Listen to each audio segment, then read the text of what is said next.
नमस्कार।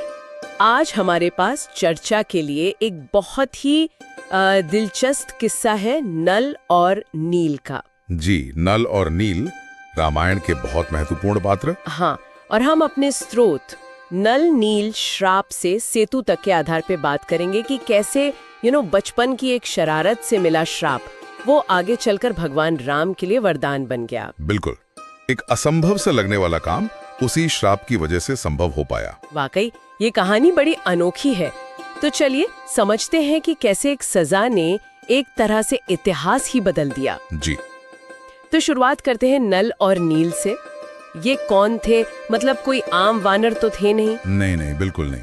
उन्हें देवताओं के महान शिल्पकार विश्वकर्मा का पुत्र माना जाता है। अच्छा। हाँ, और कहते हैं कि उनमें जन्म से ही एक अजीब सी शक्ति थी। वो जो भी चीज पानी में फेंकते थे वो डूबती नहीं थी? हाँ, वो तैरने लगती थी, डूबती ही नहीं थी। लेकिन फिर स्रोत बताता है कि वो इस शक्ति का इस्तेमाल शरारतों में करते थे। जी बिल्कुल, बचपन में शायद उन्हें समझ नहीं थी, तो वो क्या करते थे कि ऋषियों मुनियों की पूजा की सामग्री, यज्ञ के पात्र, ये सब उठा के पानी में फेंक देते थे। ओहो, इससे तो सब परेशान हो जाते होंगे। जाहिर है, बहुत परेशान थे। मतलब उनकी ये आदत एक बड़ी समस्या बन गई थी उस समय। अच्छा, तो अपनी शक्ति का एक तरह से दुरुपयोग। फिर क्या हुआ? कोई रोक टोक? हाँ, यहीं पर कहानी में वो अहम मोड़ आता है। ऋषियों ने उनकी इन्हीं शरारतों से तंग आकर उन्हें श्राप दे दिया। श्राप? कैसा श्राप?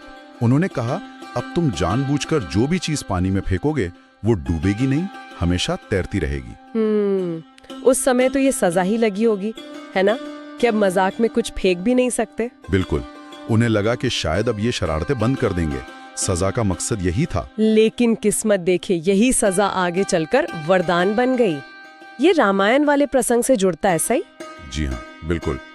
जब सीता जी का हरण हो चुका था और राम जी अपनी पूरी वानर सेना के साथ लंका जाने के लिए समुद्र तट पर पहुंचे, तब वो विशाल समुद्र सामने था। इतनी बड़ी सेना पार कैसे जाए? ये तो बहुत बड़ी चुनौती थी। बहुत बड़ी।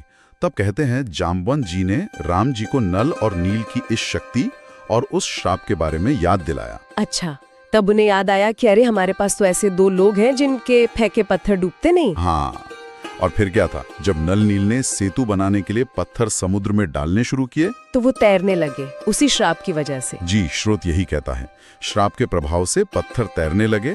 जो कभी सजा थी वही राम सेतु के निर्माण का आधार बन गई। एक अविश्वसनीय समाधान मिल गया, है ना? वाकई अविश्वसनीय।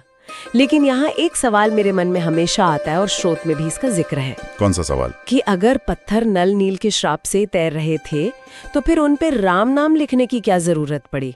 मतलब श्राप काफी नहीं था क्या? ये बहुत गहरा सवाल है और इसका जवाब भी एक बड़ी ही रोचक घटना में छिपा है। अच्छा, क्या हुआ था? हुआ ये कि सेतु निर्माण चल रहा था। तो कहते हैं एक बार स्वयं श्री राम ने एक पत्थर उठाया और पानी में डाला, शायद देखने के लिए कि क्या होता है। और तैरा पत्थर नहीं, वो पत्थर डूब गया। क्या राम जी के हाथ से पत्थर डूब गया? ये कैसे हो सकता है? सब हैरान रह गए होंगे। बिल्कुल, सब चौंक गए कि जिनके नाम पर, जिनके लिए ये सब हो रहा है, उन्हीं के हाथ से पत्थर डूब गया। ये तो बड़ी अजीब बात हो गई। हाँ, ये तो वाकई चौंकाने वाली बात है। फिर तब हनुमान जी आगे आए। उन्होंने स्थिति को संभाला और समझाया। उन्होंने कहा, प्रभु, ये पत्थर आपके हाथ से या सिर्फ नल नीर की शक्ति से नहीं तैर रहे। तो फिर कैसे तैर रहे थे? हनुमान जी ने कहा, ये तो आपके नाम की शक्ति से तैर रहे हैं। ओहो, नाम की शक्ति, मतलब राम नाम में इतनी ताकत। जी, ये गहरा आध्यात्मिक संकेत था। ये सिर्फ एक भौतिक घटना नहीं थी। समझ रही हूँ। तो हनुमान जी की इस बात के बाद राम नाम लिखने की शुरुआत हुई। बिल्कुल, इसके बाद ही पत्थरों पर राम नाम लिखा जाने लगा। और ये सिर्फ एक रस्म नहीं थी। नहीं, इसका गहरा मतलब था। हाँ, बहुत गहरा। ये समर्पण का प्रतीक था, श्रद्धा का, और सबसे बढ़कर ये कर्ता भाव के त्याग का प्रतीक था। कर्ता भाव का त्याग, इसे थोड़ा और समझाएंगे? मतलब अहंकार का त्याग? हाँ, वही कर्ता भाव, मतलब मैं कर रहा हूँ का भाव, वो अहंकार। राम नाम लिखने का मतलब था कि ये काम हम नहीं कर रहे, नल नील या वानर सेना नहीं कर रही, बल्कि ये राम का काम है। हाँ, ये राम का कार्य है, राम की इच्छा से हो रहा है। हम तो बस माध्यम हैं, निमित्त मात्र हैं।